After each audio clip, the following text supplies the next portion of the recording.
Hi guys, welcome to Beard's Eye View, and this is going to be my top 10 Nintendo game. Don't forget to like and comment down below, subscribe and ring the bell so you can be notified whenever I do videos. I do videos every single Wednesday, so keep a look out for them. Also look to the end of this video so you can find out you can save 15% on some awesome clothing. I apologise, this is a little bit jarring. I've had to re-record a couple of bits, so I'll have a longer bit at points and I'll have a shorter bit at points, so I apologise for that. Yes, it's my own personal list. It is games I've played and things that made me feel good when I'm playing this game, so it might not be what everyone else is thinking. There might be some games in there that you don't agree with, or there's some that aren't in there that you think should be, but I may not have played them. This is just my personal top 10, and obviously I'm a massive Nintendo fan. Prepare Zelda to appear a couple of times in this, by the way. Obviously, if you know me, that's probably going to happen anyway. Yeah, I've been playing lots of Nintendo games again.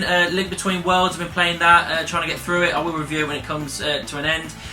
So it made me think about different Nintendo games that I love, so I'm just going to rattle off my top 10. Number 10. In at number 10 is Goldeneye 007.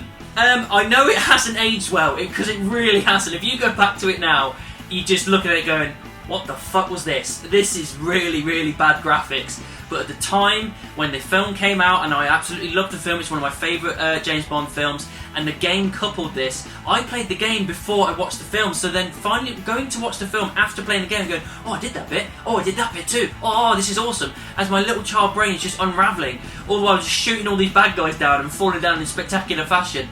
It was awesome. Just, and I'm not a massive fan of first-person shooters. I prefer having a third person because I like the peripheral vision.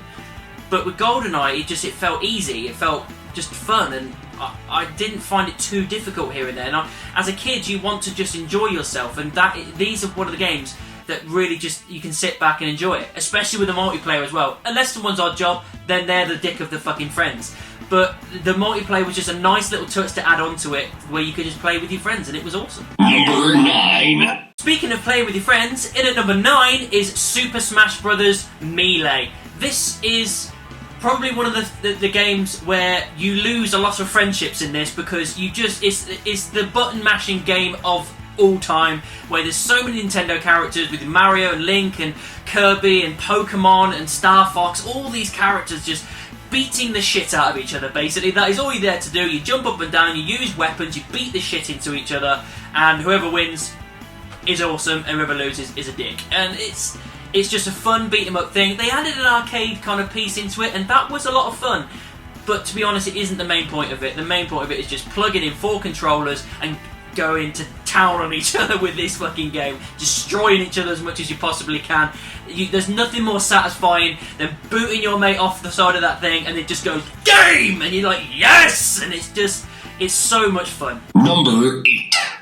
In at number 8 is Mario Kart. Now, I'm kind of pushing towards Mario Kart 64 because that's the one I grew up with. It's more nostalgic. It's the one that me and my mates play a lot more than anything else.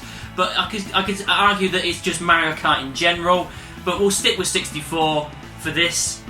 It's fun. The battle is a lot of fun, knocking down your friends, getting rid of the balloons, and you get that kind of extra bomb just to take each other like a final shot out. But then you've got obviously the racing where you do 3 laps to obviously beat each other. It's just a very simple, a lot of fun, and it's not really a game personally for me that I play by myself anymore. I don't play it by myself. I only ever play it with my mates. But it is always a lot of fun when we've got a lads' night going on. This is the game that we plug in. Number 7. In at number 7 is Super Mario Bros. The only thing I need to say about this, it's a platformer, it's one of the best platformers, and it kind of pushed the world on in gaming to make, to build this universe in Nintendo and Mario and everything that makes everything what it is today. This game just surged, it's like the Monty Python of video games. It pushed the world on, and it was epic. Number 6. In at number 6 is Star Fox 64, or in Europe, it's Lilac Wars, which it was obviously for me. This game, it was a very simple game, you know what I mean? It didn't invite too much to do other than just this tracking of a ship or a tank, just taking down bad guys, going up to a final boss and just figuring out how to take that boss down. And again, I just really enjoyed it. It was a lot of fun. You can do it with like your friends as well. Again, multiplayer was a big deal back in the 90s, wasn't it? Yeah, it was just a lot of fun to do this space exploration, all these cheesy lines from characters. Apart from Slippy, she was just freaking useless all the time. But it had that kind of Star Wars feel to it, all the while being kind of cheesy and ridiculous with these kind of animal characters. But it's a game that every now and then, when I feel like kicking back and having a laugh, that is a game I go to. Getting into the top 5 now.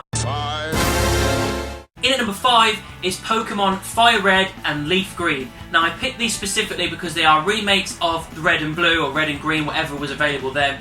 And those games were an amazing part of my childhood, and to have it revamped in like this full colour and everything, and adding some extra little bits of flavour inside, it was great. I mean, I'm a massive Pokemon fan. Obviously, it came around when I was a kid, and it hit at the exact right time with the TV show and the games consoles that I just instantly fell in love with it.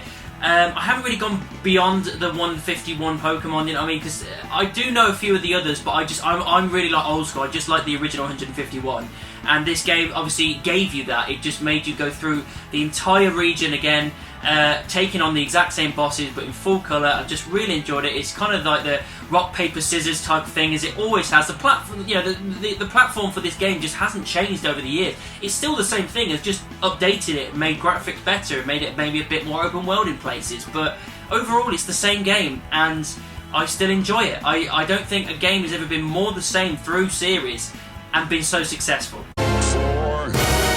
In at number 4, Banjo Kazooie. I mean, this doesn't really hit many people's top 10s, but I don't understand why. This is one of the best kind of open world type sandbox platformer games that is ever existed. Banjo Kazooie, I know it was kind of sitting in the shadow of Super Mario at this point, but don't neglect it, because it is awesome. Jumping into these kind of like worlds and collecting jiggies and musical notes and everything, trying to take on the evil witch. You've got loads of little bosses and kind of goofy characters in Banjo Kazooie, and the mole guy that teaches you new moves to do, which is always a lot of fun.